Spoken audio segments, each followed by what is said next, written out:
하나님의 말씀 잠언 3장입니다.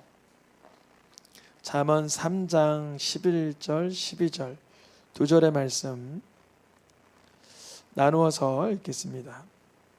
내 아들아, 여호와의 징계를 경히 여기지 말라.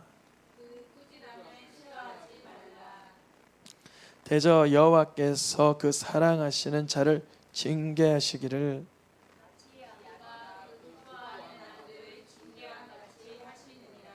아멘.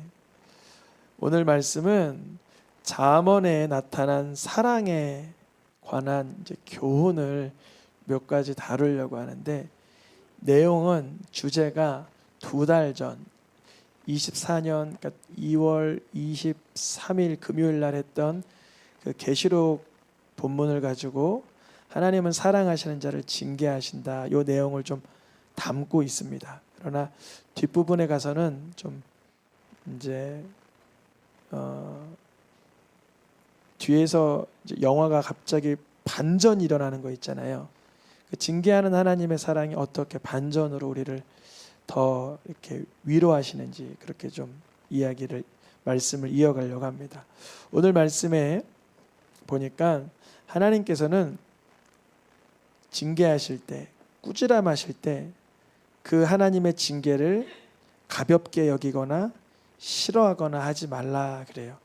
그럼 이거를 이제 긍정적으로 해석을 하면, 하나님이 나에 대해서 뭔가 이렇게 자극을 주실 때, 또한 훈계를, 책망을 주실 때 그거를 중요하게 여기고 그것을 달갑게 받으라는 거죠. 하나님께서는 우리를 사랑하시기 때문에 징계를 하신다라고 하는 게 성경 전반에 작성된 그 신명기에서도 또 요한계시록까지, 모세오경부터 계시록까지 하나님은 사랑하시는 자를 징계하신다, 꾸지람하신다 그래요. 왜 그럴까요? 그 이유는 우리가 징계하지 아니하고 꾸지람하지 않을 때는 그 가만히 있으면 이런 아름답게 세워진 어떤 조형물도 사그러들듯이 우리가 하나님의 자녀로 살려고 하다가도 때로는 그것이 퇴보하고 변색될 때가 많기 때문에 그래요. 그래서 주님은 그렇지 않기 위해서 우리를 늘 깨어있고 새롭게 하기 위해선 꾸지람하시고 징계하는 그 루트를, 그 통로를 사용하신답니다. 잠언에서는 그렇게 말하고 있죠. 하나님은 누구를 징계하시냐면, 읽어보겠습니다. 그 사랑하시는 자를 징계하세요. 사랑하는 자를 징계해요. 사랑하는 자를 향한 징계, 그 사랑하는 자를 책망하신다는 거죠. 우리는 사랑이라고 하면 부드러운 말, 따뜻한 말, 격려와 칭찬, 이런 생각을 하게 되는데, 맞아요. 물론 그것도 사랑이죠. 하나님은 사랑하는 자를 향하여서 죄와 악, 어둠과 그 부패함에 관하여 방치되지 않도록, 내버려지지 않도록 그런 사안에 관하여 징계를 하세요. 특별히 기뻐하는 아들일수록 뭐 하신다 그래요? 징계하시는 거예요. 이렇게 애진작에 세속적으로 부패하며 아주 타락하며 사는 사람은 하나님의 그 징계와 그 책망도 아예 듣질 못하죠. 사실은 너무 어둡기 때문에, 너무 컴컴하기 때문에.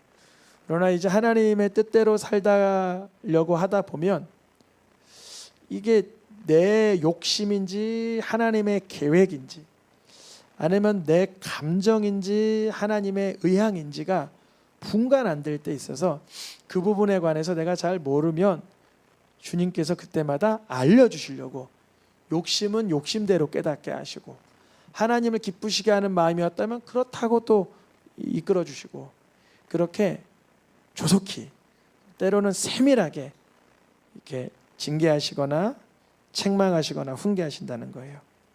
신명기에도 아들을 징계한 같이 내가 사랑하는 자를 책망하여 징계한다.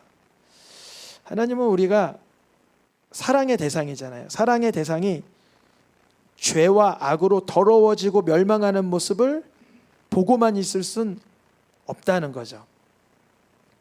우리가 타락한 본성으로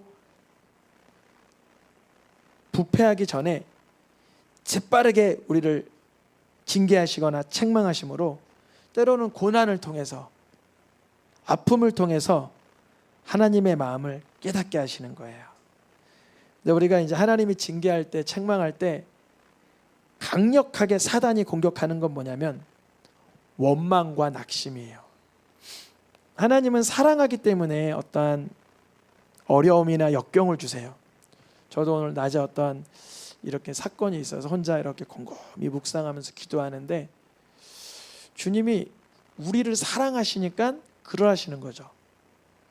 살아서 깨어 있으라고 하나님께 간곡히 부탁드리고 간구하고 사모하고 애통하라고.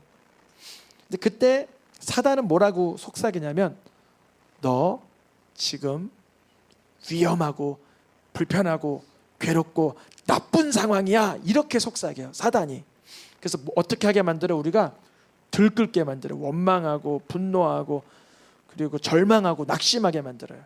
그런 마음이 올라오면 이거는 사단이 주는 마음이라는 걸 우리가 반드시 밝혀내버려야 돼요.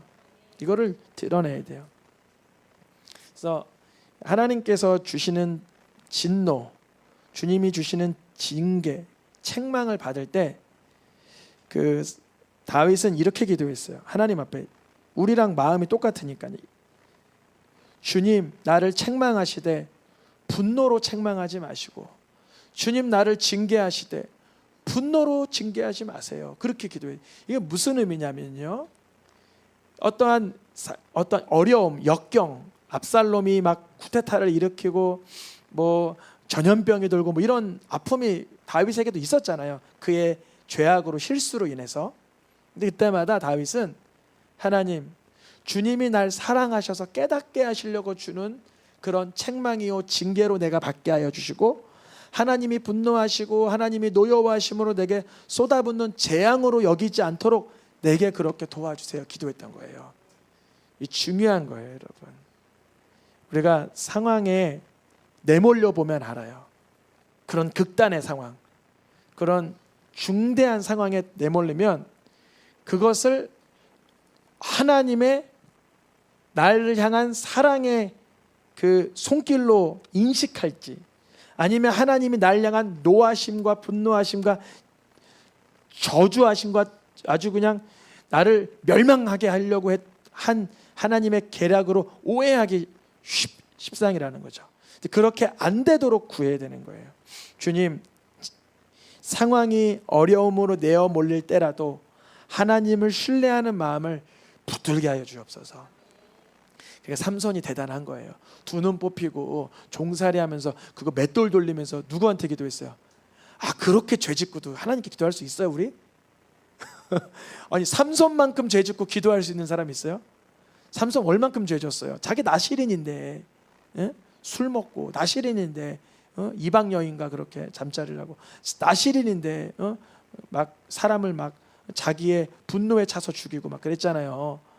근데 그런 삼손도 끝까지 하나님의 사랑과 손길과 은혜와 긍휼을 고대하고 기다렸다는 거예요. 그걸 성경에서 뭐라 그러냐면 믿음이라 그래요. 믿음.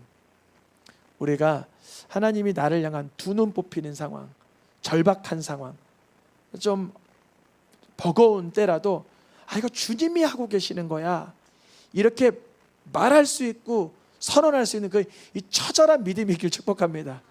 아, 이거 힘들어요 사실은. 그렇게 선포하는 건 힘에 지나요. 왜냐하면 속으로도 뭐라고 말해 사단이, 야 너 너무했다, 이 지경에도 하나님을 사랑해? 이런 상황을 만나도 하나님을 신뢰해? 이렇게 말한다는 말이죠. 사단이 우리를 공격해요.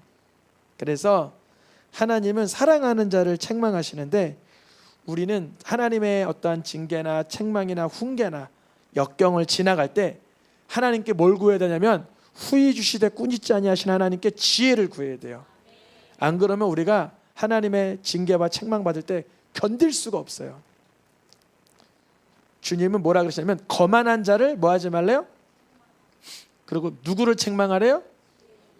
그러니까 여러분, 하나님의 어떠한 징계나 책망이나 역경을 지나갈 때 하나님께 뭘 구해야 되냐면, 난 책망받기 싫어요, 왜 이런 문제가 생겨요, 하나님 날 안 사랑하나 봐, 그러지 마시고, 저도 역경을 지날 때 뭐라 하기도 하냐면, 주님 지혜를 주세요, 명철함을 주세요.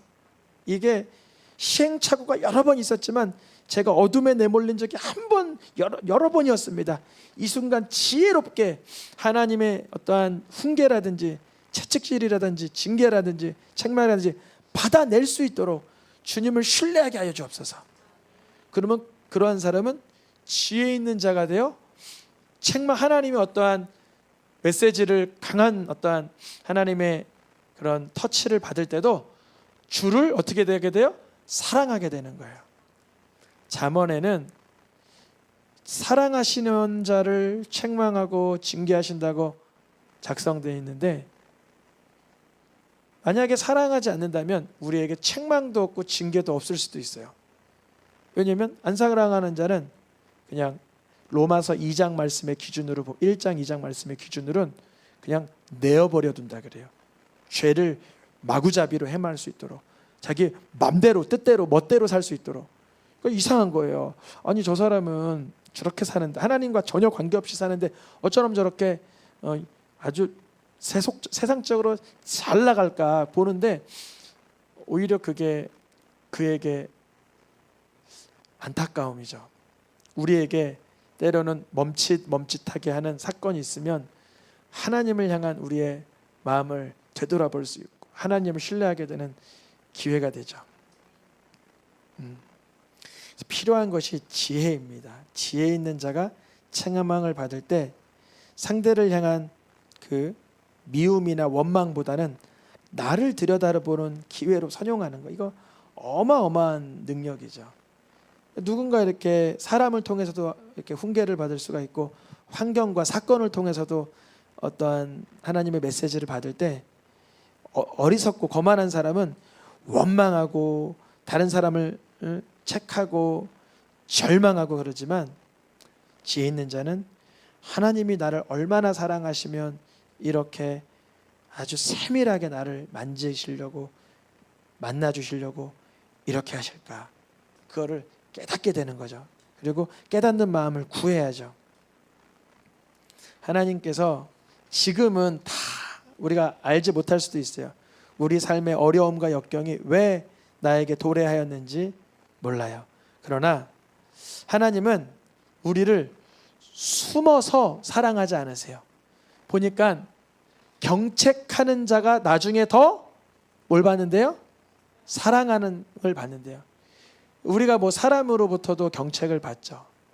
근데 그 훈계를 받을 때, 책망을 받을 때, 경책을 받을 때 그 순간은 어때요? 아주 불편하거나 힘들죠. 내 영혼을 새로 돌아봐야 되니까. 그런데 그러한 하나님이 주시는 책망, 사람의 입술로 전달되는 훈계, 그런 말들은 나를 새롭게 하면서 하나님을 바라보게 하면서 더욱 사랑하게 되는 상황.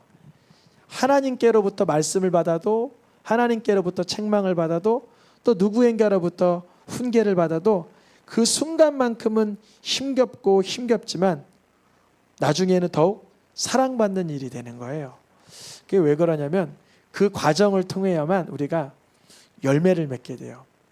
징계를 딱 받을 때, 책망을 딱 받을 때, 경책을 딱 받는 그 순간은 아직 열매가 완성되지 않아서 아무것도 안 보여서 힘들지만 나중에 더욱 사랑을 받았는데, 그 히브리서에서 이걸 뭐라고 말하냐면, 그 당시에는 슬퍼 보이겠지만 하나님께 받는 징계나 사람에게 받는 책망이나 훈계나 그 당시에는 그게 힘들고 슬퍼 보이나 나중에 후에는 열매 맺게 되는 과정이 되는 거예요.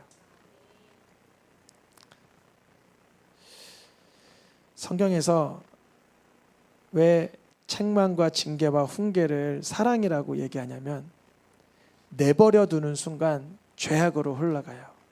내버려 두는 순간 부패하게 돼 있죠. 변질되게 돼 있어요. 그래서 저도 이제 말씀을 전하는 사람으로서 아주 힘들지만 스스로를 쳐서 복종시키는 거예요. 여러분 혹시 여러분 오디오 녹음한 거 여러분 목소리 들어본 적 있어요? 그 듣기 굉장히 힘들걸요. 자기 목소리 듣는 거. 근데 저는 아주 꾸준하게 주기적으로 한 이틀에 한 번은 제가 했던 새벽이든 수요일에 설교를 꼭 들어요. 뭐 은혜가 돼서 그런 게 아니라 뭐라고 얘기했나, 그래서 나는 어떻게 살아야 되나, 잘못 말한 건 없나, 그걸 기어코 들어버려요. 왜냐하면 그 순간은 괴로워요. 들을 때 이게 이렇게 못나게 했나, 이런 말은 왜 했나, 이런 생각도 들고, 목소리는 왜 이래, 뭐 이런 생각도 들고 그러는데, 그 과정을 통해 저는 나는 어떻게 살아야 되나, 아내에게 어떻게 해야 되고, 자녀에게 어떻게 해야 되고, 부모에게 어떻게 해야 되고, 형제에게 어떻게 해야 되고, 이웃에게 어떻게 해야 되고, 그러한 일로 스스로를 계속 책망하는 거예요. 스스로를 징계하는 거예요. 훈계하는 거예요. 때로는 침묵도 하고 무릎도 꿇고 다시 한번 하나님께 조아리기도 하고 그래요. 우리 성도님들도 하나님이 우리를 사랑하셔서 주는 말씀이다, 이런 신뢰가 있기를 축복합니다. 말씀이 아주 달콤하고 부드러운 말씀도 있지만 간혹은 딱딱하고 벅차다 이럴 때도 있어요. 근데 그런 말씀이 그 사람을 아주 하나님의 자녀로 복되게 만들어줍니다. 여러분, 하나님께서 징계하시고 훈계하시고 책망하실 때 하나님도 마음이 막 편하진 않으실 거란 말이죠. 그러나 우리가 하나님께서 나에게 무엇을 말씀하시고자 하시는지를 들을 수 있어야 돼요. 여쭤봐야 돼요. 주님, 내게 왜 삶 가운데 이런 역경이, 연단이, 어려움이, 환난이 찾아왔나요? 주님의 뜻을 아는 게 먼저입니다. 여쭤보는 거죠. 근데 성경에서는 때로는 뭐라고 되어 있는 말씀이 있냐면, 허물을 뭐하라 그래요? 덮으라 그래요. 허물을 덮어주는 게 사랑이라 그런단 말이죠. 그래서 잠언에서 이 두 말씀이 좀 충돌을 일으켜요. 아니, 과연 책망을 하라는 거야? 덮어주라는 거야? 징계를 하라는 거야? 면책을 하라는, 경책을 하라는 거야? 아니면 덮어주라는 거? 이게 여기서 필요한 건 뭐냐면 영적인 분별력이 필요합니다. 성경이 참 균형 있게 작성되어 있어요.